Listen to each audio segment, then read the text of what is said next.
أعوذ بالله من الشيطان الرجيم. بسم الله الرحمن الرحيم. ويوم نبعث من كل أمة شهيدا ثم لا يؤذن للذين كفروا ولا هم يستعتبون.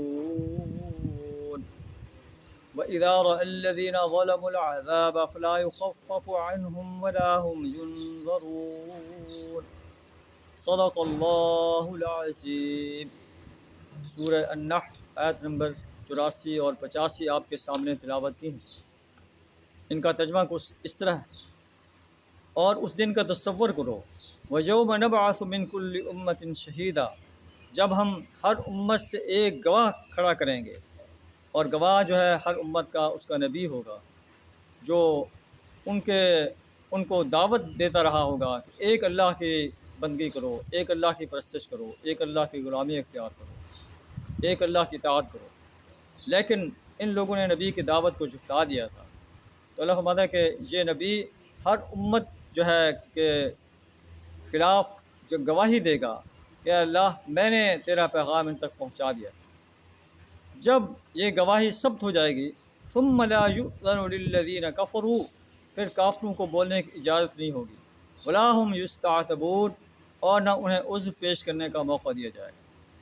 وَإِذَا رَأَى الَّذِينَ ظَلَمُوا الْعَذَابَ، اور جب ظالم انسان عذاب کو دیکھیں گے. ظالم جو ہے وہ لوگ ہیں جو شرک کا ارتکاب کرتے رہے، دنیا پر ظلم کرتے رہے، زیادتیاں کرتے رہے، حقوق کو غصب کرتے رہے. اس وقت یہ ظالم انسان عذاب کو دیکھیں گے، فلا یخفف عنہم، یہ عذاب ان سے ہلکا نہیں کیا جائے گا، ولا هم ینظرون، اور نہ انہیں ایک لمحہ کی مہلت دی جائے گی. یہ ایک ایسا ہولناک منظر ہوگا کہ انسان اس وقت بے بسی کی کیفیت میں ہوگا، کوئی اسے بچانے کے لیے آگے نہیں بڑھے گا. آئیے اس دن کے آنے سے پہلے ہمیں اللہ نے جو مہلت عمل عطا کی ہے دنیا کے اندر، اپنے اعمال صالحہ سے اپنی آخرت کو سنوارنے کی کوشش کریں، اپنے آپ کو اللہ کا فرمانبردار بندہ بنانے کی کوشش کریں، زندگی کے ہر شعبے میں اللہ اور اس کے رسول صلی اللہ علیہ وسلم کی اطاعت کریں. ہو سکتا ہے کہ ہمارا یہ عمل اللہ کے دربار میں قبول ہو جائے اور ہماری نجات کا ذریعہ بن جائے. آخر دعوانا الحمدللہ رب العالمین.